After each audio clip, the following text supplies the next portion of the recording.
여러분 안녕하십니까? 반갑습니다. 오늘은 지난 시간에 이어서 예수께서 야훼이신 증거들 153가지 중에서 두 번째 증거를 설명하겠습니다.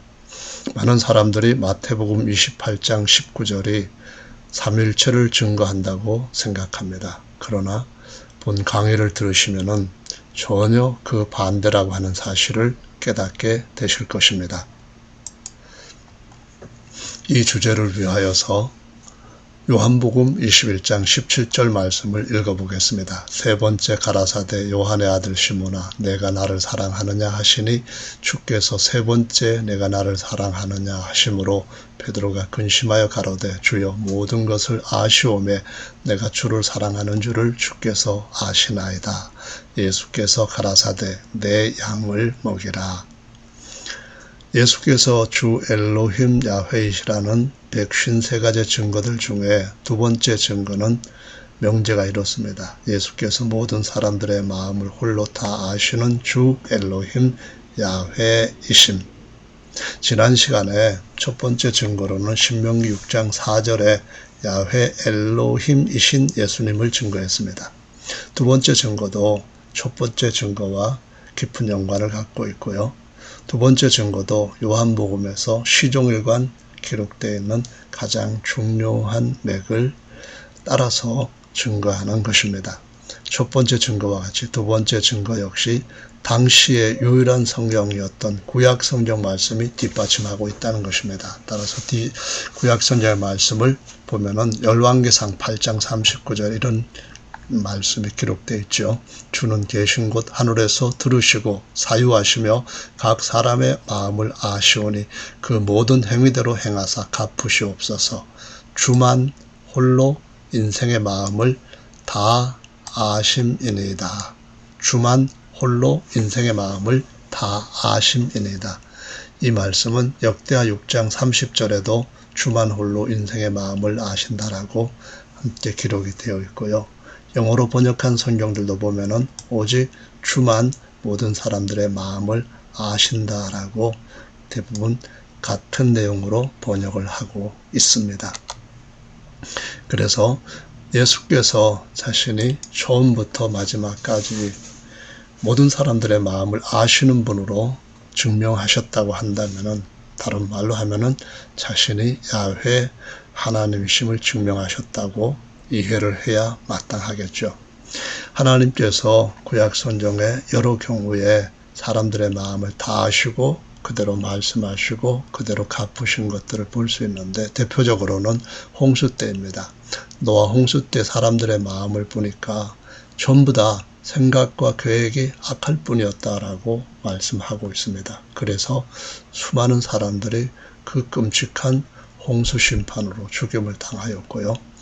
구약에서 가장 뛰어난 인물 중에 엘로힘 야훼를 따랐던 아브라함, 그 다음으로는 다윗을 꼽게 되는데요. 다윗은 하나님께서 보셨을 때 마음에 합한 사람이었다라고 기록을 하고 있습니다. 또 신약 성경에 와서 하나님께서 의인으로 어떻게 대하실 것인가 하는 말씀을 하박국에게 설명해 주셨는데 그때도 보면은 마음을 보시는 것으로 기록이 되어 있습니다. 교만할 마음, 정직하지 못한 마음은 말씀대로 못 산다는 겁니다. 요한일서 3장 20절에 보면은 우리 마음이 혹 우리를 책망할 것이 있거든 하물며 우리 마음보다 크시고 모든 것을 아시는 하나님께서 책망하신다면은 책망받지 못할 것이 어디 있느냐, 책망받지 않고 숨길 만한 것이 뭐가 있겠느냐 이런 말인데요. 저와 여러분의 마음을 다 아십니다. 마음이 정직하고 마음이 겸비하면은 예수께서 홀로 하나이신 야훼이심을 모를 리가 없다라는 말씀으로 이해를 하셔도 된다는 겁니다. 구약 성경에서 특별히 유대인들이 갖고 있었던 그 마음 깊은 곳에 하나님을 향한 무엇인가가 있는데 이것이 139편에 나옵니다. 1절부터 4절의 말씀에 보면은 아신다는 말씀으로 가득합니다. 나의 일어섬을 아시고 생각을 통촉하시고 나의 눕는 것 감찰하시고 나의 모든 행위를 아시고 내 혀의 말을 알지 못하는 것이 하나도 없나이다 라고 말씀을 하고 있고요. 5절부터 12절까지는 어디에나 다 계시는 존재하시는 하나님을 증거하고 있습니다. 그러니까 공간 안팎에 어디에나 계시는 하나님을 증거하고 있다는 말씀입니다. 그 다음에 이어지는 말씀은 존재하시고 전능하신 그분이 우리 인생들을 모태에서 지으실 때 신묘막측하게 지으셨고, 지으실 때에 우리 형질이 조금 더 이루어지기 전, 우리를 위하여서 정한 날이 하나도 시작되기 전, 그때 벌써 우리의 모든 미래까지 다 아시고 주님의 책에 기록까지 하셨다라고 기록하고 있습니다. 이것이 유대인들의 사고에 깊이 들어있고, 우리가 그들이 기록한 성경을 바로 이해하려고 한다면 이것을 항상 생각을 해야 되고요. 특히 요한복음에서는, 오늘 주제에서는 이것이 더 강조되고 있는 것을 보실 수가 있다는 말입니다. 자, 요한복음을 보겠습니다. 요한복음 1장에 보시면은 처음서부터 모든 것을 아시고 어디에나 계시는 분으로 자신을 증거하신 예수님이 등장하고 있습니다. 빌립이 나다나엘을 찾아 이르되 모세가 율법에 기록하였고 여러 선지자가 기록한 그 일을 만났다. 요셉의 아들 나사렛 예수다. 그랬을 때 나사렛에서 무슨 선한 것이 날 수 있느냐라고 반문을 합니다. 그때 와보라 했더니 예수께로 나다나엘이 갑니다. 예수님께서 자기에게 나다나엘이 오는 걸 보시고 나다나엘을 가리켜 말씀하십니다. 이는 참 이스라엘 사람이라 그 속에 간사한 것이 없다. 나다나엘이 깜짝 놀랍니다. 어떻게 내 마음 아십니까? 그랬을 때 예수님이 더 파격적인 말씀을 하십니다. 빌립이 너를 부르기 전에 내가 무화과 나무 아래 있을 때 보았노라. 이것은 유대인의 생활상에 연관돼 갖고 나다나엘이 잘 알고 있는 그 상황 속에서 말씀하는 겁니다. 태어나서 어린아이 때 요람에 뉘어가지고 어른들이 일할 때 무화과 나무 아래에서 잠을 자기도 하고 거기서 깨어서 놀기도 하고, 좀 더 크면은 어린 소년으로서 그 밑에서 뛰어놀고 친구들이랑 같이 거기에서 온갖 이런저런 재미있는 놀이를 하고, 그리고 성인이 되면은 거기에서 성경을 읽으면서 하나님의 약속이 언제 이루어질 것인지, 그리고 빌립이 나다나엘을 부르러 갔을 때 그때에도 성경을 읽으면서 모세 오경을 읽었을까 아니면 선지자들의 글을 읽었을까 그것은 알 수 없지만은 성경을 읽고 있을 때부터 내가 너를 보았다 이 말씀하신 겁니다. 곧 요람에서부터 무덤까지 내가 너를 다 알고 너의 마음이 옛날 속이는 너의 조상 야곱과 같지 아니하고 그의 새로운 사람이 된 이스라엘과 같다 이렇게 말씀하신 거거든요. 자, 그렇게 되니까 나다나엘이 어떻게 반응을 합니까? 다뜸 성경에 있는 말씀을 따라서 이렇게 말합니다. 당신은 하나님의 아들 그리스도이시고 또 이스라엘의 임금입니다 라고 고백합니다. 이 임금이라는 말은 두 가지 것 생각해 보시면 쉽게 알 수 있습니다. 하나는 사무엘 때 이전까지는 다 하나님만 왕이라고 믿었어요. 그런데 이스라엘이 변질됐죠. 이스라엘 나라가 망했어요. 그런데 다니엘 같은 사람은 이방 나라에 가서 그 큰 바벨론이나 파사 제국에서도 오직 한 분 하나님 하늘에 있는 야훼 왕 상제만을 믿었기 때문에 이방 나라 제왕들도 그분 앞에 굴복하는 것을 보여줍니다. 그런 하나님이시라고 고백을 하는 거예요. 그래서 내가 너를 무화과 나무 아래서 보았다 함으로 믿느냐, 이보다 더 큰 일을 볼 것이다 하면서 너희에게 사도들에게 말씀하시기를 하늘이 열리고 하나님의 사자들이 인자 위에 오르락내리락 하는 걸 볼 거다. 이게 바로 창세기 28장의 베델의 환상 꿈입니다. 거기에 야훼께서 앉아 계셨는데 그분이 자신을 보이시기 위한 사람으로 형상을 삼으시고 앉아 계시는데 거기가 바로 예수님이 앉아 계시는 예수님이시라는 겁니다. 곧 하나님이시면서 어린 양 그리스도이시라는 것을 증언한 말씀이죠. 자, 그 다음으로 가보면은 이렇게 말씀을 합니다. 2장 24절에 보면은 예수는 그 몸을 저희에게 의탁지 아니하셨으니 친히 모든 사람의 마음을 아십니다.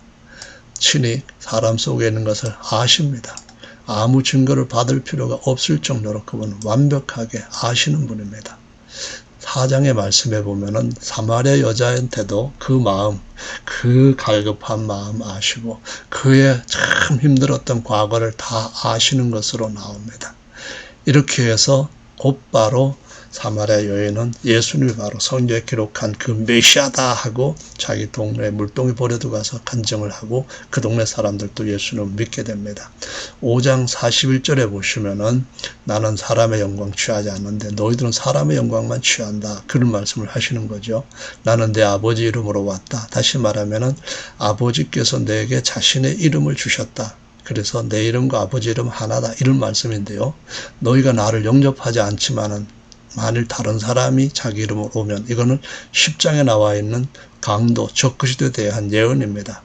장차 이 이스라엘 백성들이 지금까지 참 그리스도를 거절하고 있잖아요. 참 하나님을 믿는다고는 하지만은 참 그리스도 약속은 아직까지 이루어지지 않았다고 거절하고 장차 올 것이다 라고 기대하고 있잖아요. 근데 그 적그리스도를 진짜 그리스도로 영접할 것임을 미리 경고하신 말씀입니다. 요한복음 6장 64절의 말씀에 보면은 너희 중에 믿지 아니하는 자들이 있다 이렇게 말씀하셨는데 이 내용 앞에 보면은 수많은 사람들이 오병이어 기적이라든가 수많은 기적들을 체험하면서 예수님을 따라다니고 왕을 삼으려고 했어요. 이제 다윗의 왕국이 왔구나. 우리가 이제는 세상을 지배하겠다. 꿈에 젖어 있었어요. 그런데 예수님이 뭐라고 말씀하시는가 하면 너희가 표적을 보고 나를 따라오는 게 아니고 먹고 배불렀기 때문에 따라오는 것이구나. 너희가 썩을 양식 위해서 일하지 말고 영원히 썩지 않을 양식 위해서 일해라. 그런 말씀하십니다. 그래서 그게 뭔데요? 물었더니 내 살과 피를 먹어야 된다. 이 말씀하시는 거예요. 그래서 유대인들이 이제 이 사람 끝났구나. 여기까지인 걸 우리가 몰랐네 해서 다 떠나갔다는 겁니다. 다윗의 왕국의 꿈이 여기에서 이루어지질 않고 새로운 메시아를 기다려야 되겠다. 그런 얘기죠. 나중에 진짜로 계시록에 가보면은 적그리스도를 영접하게 될 것임을 확실하게 보여주시고 있습니다. 그런데 제자들이 남고 다른 사람은 다 떠났을 때에 너희도 가려니 했더니 베드로가 영생의 말씀이 주께 계시는데 우리가 어디로 갑니까? 이렇게 대답을 멋지게 하죠. 그런데 예수님이 이때부터 말씀하십니다. 나를 너희가 다 믿는 것이 아니다. 그러며 자기를 팔자가 누구인지 처음부터 알고 계셨다라고 말씀합니다. 이거 중요한 주제입니다. 예수께서 대답하시되 내가 너희 12를 택하지 아니하였느냐 그러나 너희 중에 한 사람은 마귀니라 라고 말씀합니다. 가룟 유다를 가리켜 말하고 예수님을 팔자라고 이미 이때부터 기록하고 있는 것을 보실 수가 있습니다. 11장으로 가보면은 대제사장과 바리새인들이 공회를 모았습니다. 사내들인에서 사람들이 말합니다. 저 사람 그냥 두면은 모든 사람이 저를 믿을 것이고 사람들은 저를 왕으로 섬기게 될 것이고 그러면은 가이사가 와서 우리 땅과 우리 민족을 빼앗아서 일부 자치 그 권과 우리가 일부 제사장 드릴 수 있는 이 모든 것들도 다 박탈되고 우리는 종으로 팔려가게 될 것이다. 그런 생각을 갖고 이렇게 말을 한 거죠. 한 사람 그의 대제사장인 가야바가 이 사람은 원래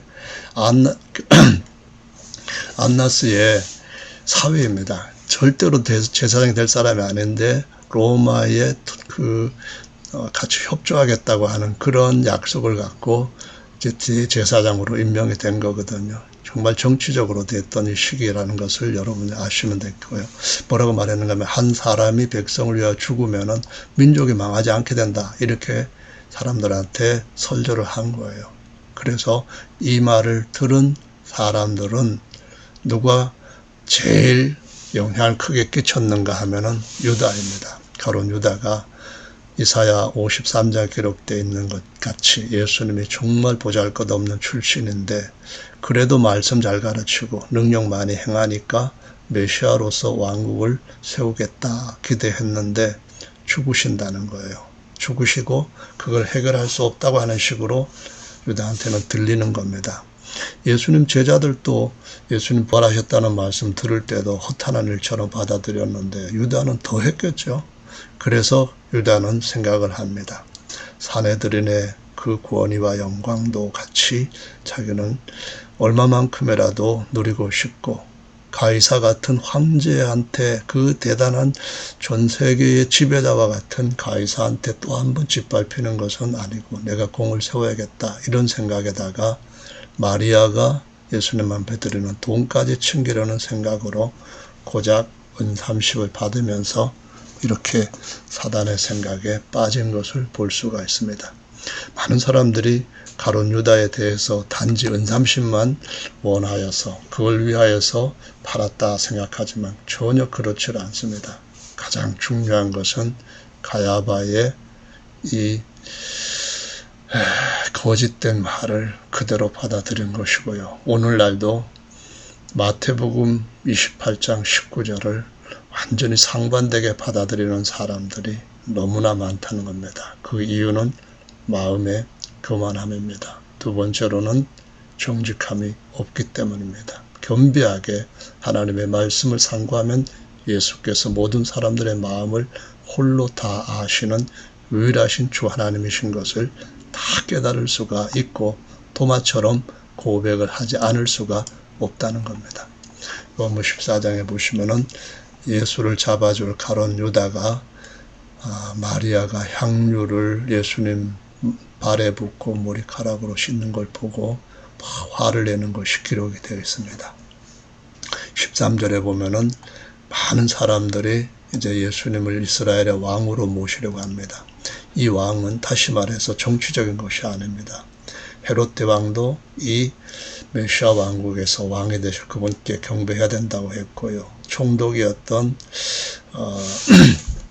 빌라도도 예수님을 십자가에 못 박을 때 유대인의 왕이라고 쓴 것은 유대인의 하나님이라는 의미입니다. 절대로 정치적으로 왕으로 썼다고 한다면은 가이사가 반역자가 될 수밖에 없는 거거든요. 구약의 예언들이 이렇게 다 기록이 되어 있는데 세상의 사람의 영광을 구하고 세상 나라를 얻고자 하고 거기에서 자신의 육신의 욕망을 이루고자 하는 사람들은 그 누구도 주님이 주신 말씀이나 구약에 기록되어 있는 이 예언들을 이해를 바로 할 수 있는 사람이 없다는 것을 보여주시고 있습니다. 우리의 마음이 겸비해야 된다는 이유입니다. 정직해야 된다는 이유입니다. 가룟 유다의 마음속에 예수 팔려는 생각이 들어갔습니다. 그래서 예수님께서 내 떡을 먹는 자가 내 발꿈치를 들었다는 성경이 이렇게 이루어지는 거다라고 제자들 앞에서 특히 유다한테 떡을 찍어주시면서 말씀을 하셨지만은 유다의 마음은 요지부동이었습니다. 오늘 이 말씀을 듣는 분들 중에서도 세상의 사람의 영광을 버리지 않는다면 또한 육신의 욕망을 포기하지 않는다면 절대로 하나님께서 주시는 선한 약속을 깨달을 수가 없다는 것을 꼭 기억해 주시면 좋겠습니다. 요한복음 13장에 보면은 예수님께서 제자들한테 나의 가는 곳에 지금은 너희가 따라올 수 없지만 후에는 따라올 것이다 라고 말씀합니다. 베드로가 왜 지금은 못 따라갑니까? 물어봅니다. 우리가 주를 위해서 목숨 버릴 겁니다. 그랬을 때 분명히 자기의 마음에 있는 그대로 정직하게 말했을 거예요. 가식이 아닐 것은 확실합니다. 그런데도 그들의 마음을 움직여버릴 수 있는 상황에서는 그들이 어떻게 할 것인지 마음과 그 이후의 반응 행동에 대해서는 모릅니다. 저와 여러분들도 마찬가지입니다. 우리가 예수를 위해서 목숨을 버리겠다고 하지만은 주님이 말씀하시는 대로 인정하고 따라가는 길밖에 없습니다. 진실로 내게 이르노니 다 굴기 전에 내가 3번 나를 부인하리라. 다른 공간 복음에서 보면은 닭이 2번 울고 그 다음에 너는 나를 3번 부인할 것이다 했는데 닭 2번 울기 전이라는 말씀까지 정확하게 주님께서 집어서 말씀하신 분으로서 마음과 행실을 다 아시는 예수이심을 아주 강렬하게 증거하시는 것을 보실 수가 있습니다. 14장의 말씀에 보면은 내가 가는 곳에 그 길을 알리라 했을 때 여전히 도마도 어디로 가시는지 알지 못하고 길은 무엇인지 어떻게 우리가 알겠습니까? 합니다. 마지막 만찬 때인데 이때에도 아직 어디로 가는지 그 길이 무엇인지를 모른다는 것은 뭘 말하는 겁니까? 하나님께서 주신 예수님을 믿는 신앙이라고 하는 것은 사람들이 만든 종교하고는 판이하게 다릅니다. 더 높고 모든 것들보다 위에 있는 하늘의 진리입니다. 따라서 예수께서 주시는 계시를 따라 깨닫지 못하면은 예수님이 누구신지도 그 길이 무엇인지도 어디로 가는지도 알지 못한다는 것을 여기에서 보여주시고 있습니다. 제자들이 증인입니다. 저와 여러분들이 그래서 바로 예수님을 전적으로 의지해서 깨달아야 된다는 거죠. 16장 30절에 보면은 우리가 지금에야 주께서 모든 것을 아시고 또 사람의 물음을 기다리지 않는 줄을 아나이다 합니다. 모든 것을 아신다고 고백을 했지만 그들이 예수님이 실상 잡혀가시게 되었을 때 어떻게 행동했습니까? 그것이 중요한 것입니다. 너희가 믿느냐? 너희가 각각 저곳으로 흩어지고 나 혼자 둘 때가 온다. 그러나 내가 혼자 있는 것이 아니라 내 아버지께서 내 안에 나와 함께 계신다. 이 말씀을 하시고 있습니다. 이 말씀은 공간복음에서 예수께서 베드로한테 그렇게 말씀하셨는데 베드로는 이때까지도 예수님이 사람의 마음을 다 아시는 야훼이심을 깨닫지 못했다는 겁니다. 그래서 결국은 처절한 후회를 하고 주님께서 다시 그를 회복시켜주는 그 뒤에 따르는 주님과의 만남이 있는 것을 보여주시고 있습니다. 그래서 전능하신 분을 똑바로 깨달은 사람이 누구냐 하면은 바로 도마입니다. 도마가 예수님을 보고 이런 고백을 했죠. 지난 시간에 설명드렸던 것과 같은 내용이죠. 그러면 어떻게 이렇게 했을까 하는 것을 그 배경, 그 이면에 있는 상황을 주시해야만 됩니다. 도마에게 주님이 말씀하실 때에 처음 제자들한테 나타나셨을 때 도마가 없었을 때 거기에 주님이 계셨다는 겁니다. 도마가 한 말도 듣고 있었다는 것을 도마가 깨달은 겁니다. 8일이 지나고 두 번째 제자들한테 나타나셨을 때 예수께서 대뜸 너 마음 지금도 의심하고 있구나. 의심하지 말고 믿으라. 이 말씀을 하시는 것을 볼 수가 있습니다. 그래서 도마는 내 마음을 아시고 어디에나 계신 그분 나의 주시며 나의 하나님이십니다. 라는 고백을 합니다. 이 고백은 부활하셨군요 하는 것과 차원이 다른 고백이라는 것을 지난 시간에 말씀을 드렸습니다. 근데 다음 이어지는 말씀은 그들이 디베라 바닷가에서 세 번째 예수님을 만나는데 그때는 7명의 사도들만 있었습니다. 7명의 사도들의 면면을 보면 전부 다 일치된 점이 있습니다. 그들은 어떤 일치점을 갖고 있는가 하면은 예수께서 주 하나님 그리스도이심을 믿게 되었다는 겁니다. 베드로 위대한 고백을 하고 총멸세 받았죠. 첫 번째 나오는 사람입니다. 도마 마지막에 가장 위대한 고백을 했던 사람입니다. 나다나엘 처음부터 고백을 했는데 이때는 도마가 없던 자리였습니다. 만약에 그때 들었더라면은 도마가 여기까지 오지 않았을 수도 있었을지도 모릅니다. 요한 대단한 사도이죠. 야고보도 그렇고요. 빌립, 나다나엘을 안내했던 사람입니다. 안드레 형 또는 동생 베드로를 예수님께로 인도했던 사람입니다. 이들 4명 외에 이들 7명 중에 7명 외에 나머지 사도들은 예수님께서 세 번째 나타나셔서 이와 같은 대화를 하실 때에 없었던 사람들입니다. 베드로에게 나를 사랑하냐 세 분의 질문을 할 때도 이 7명 사도들 외에는 없었다는 사실을 기억하시는 것이 주님의 계시를 깨닫는데 중요한 열쇠가 됩니다. 자, 이제 본격적으로 21장 말씀으로 가서 보십니다. 나를 더 사랑하느냐 물었더니 주로 그러하외다 하면서 내가 주를 사랑하는 줄을 주께서 아시나이다 라고 대답합니다. 이것이 나다나엘 때부터 베드로, 가룟 유다 모든 이들에게 계속 강조해 오시는 가장 중요한 자신의 증언입니다. 두 번째 묻습니다. 내가 나를 사랑하느냐? 베드로가 대답합니다. 처절하게 깨달은 거예요. 내가 주를 사랑하는 줄을 주께서 아시나이다. 이 대답이 가장 합당한 대답이거든요. 그런데 예수님이 세 번째 또 질문을 합니다. 내가 나를 사랑하느냐? 세 번째 나를 사랑하느냐 하심으로 베드로가 근심했다는 겁니다. 무슨 말이냐 하면은 전에도 예수님이 뭐라고 말씀하셨을 때 나는 그렇지 않다고 주님이 내 마음 모르고 그러신다. 내가 어떻게 할 건지 난 죽어도 주님과 함께 죽을 건데 이걸 모르고 저렇게 섭한 소리를 하시는구나. 이렇게 생각을 했었는데 지금 또 물어보시는 것을 들어보니까 나도 지금 내 마음을 올바로 알지 못하고 주님이 뭐라고 하시는지 따라야 되는가 보다. 이렇게 하면서 자기 마음에 대해서 근심을 하는 겁니다. 그때 주님이 주님한테 대답한 말씀이 이렇게 하는 거죠. 모든 것을 아시오매 제가 주님을 사랑하는 줄을 주께서 아시나이다. 이 얼마나 기가 막히고 얼마나 절대절명의 중요한 고백입니까? 근데 이런 고백의 배경을 너무나 많은 사람들이 보지를 못합니다.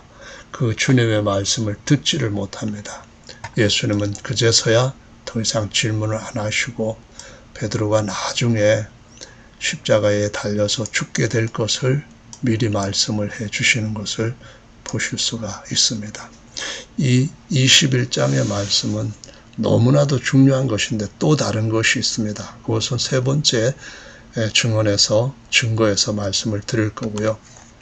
이제 이들이 주님께서 갈릴리 산에서 만나자고 하셨던 것처럼 갈릴리에서 만나는 갈릴리 마태복음 5장에서 7장까지 기록되어 있는 산상수훈을 주셨던 그곳에서 만난 얘기가 마태복음 28장으로 이어집니다.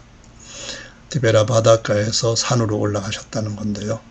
제자가 11명입니다. 유다 빼고요. 갈릴리에 가서 예수님의 명하시던 산에 이르러 뭘 했어요? 예수를 배웠고 경배하나 했습니다. 근데 오히려 의심하는 자도 있더라 했거든요.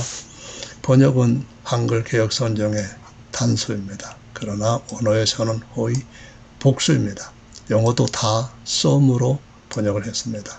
그러면은 이것은 마태를 비롯한 다른 3명의 제자들, 곧 디베라 바닷가에 있지 않았던 4명의 제자들이 여전히 의심을 하고 있었다는 겁니다. 뭘 의심을 했을까요? 부활을 의심한 것이 전혀 아닙니다. 중요한 것은 경배입니다. 경배가 뭐죠? 제1계명입니다. 뭐라고 하셨죠? 나 야훼 외에 다른 신을 있게 하지 말지니라. 다른 신에게 절하지 말라. 다시 말해 경배하지 말라 그겁니다. 제자들 4명이 우리가 이분한테 경배하는 것이 맞는 거야? 혹시 제1계명 범하고 돌에 맞아 죽어야 되는 죄를 짓는 것 아니야? 이런 생각을 하고 있는 겁니다. 그런데 예수님께서 지금까지 쭉 보여오셨던 것처럼 사람의 마음을 아실까요? 모를까요? 4명의 의심하는 자들이 있다는 것을 아실까요? 모를까요? 마태는 자기를 포함해서 의심하는 자들이 있었다 하는 것을 다른 제자들과 다르게 이것을 명기했습니다. 그런데 예수님께서 의도적으로 뭐라고 말씀하시는가 하면은 성령을 받게 되면은 모두가 다 예수님한테 올바른 증인이 될 것이기 때문에 아버지와 아들과 성령의 이름으로 침례를 주라라고 명령을 하십니다. 의도적으로. 성령 받으면은 아버지가 누구신지 아들이 누군지 성령이 누군지를 알게 되기 때문에 그래서 단수로 주님이 말씀하신 것을 주목할 필요가 있다라는 것이거든요. 자, 그러면은 성령 받기 위해서 기도하는 일이 이제 예수님 부활하시고 승천하시고 난 뒤에 있게 되는데요. 요엘서에는 예언이 있습니다. 내가 이스라엘 가운데 있어 너희 하나님 야훼가 되고, 이 말씀은 70인역에서는 전부 다 퀴리오스라고 다 바꿨습니다. 성함의 모음을 몰라서요. 그것을 신약성경에 인용할 때는 전부 다 퀴리오스, 우리말로 주라고 표기를 했습니다. 그리고 신약성경을 기록할 때도 다 주라고 바꿨습니다. 그래서 내가 너희 하나님 야훼가 되고, 이 말을 신약성경에서는 주가 되고 라고 기록을 했다는 겁니다.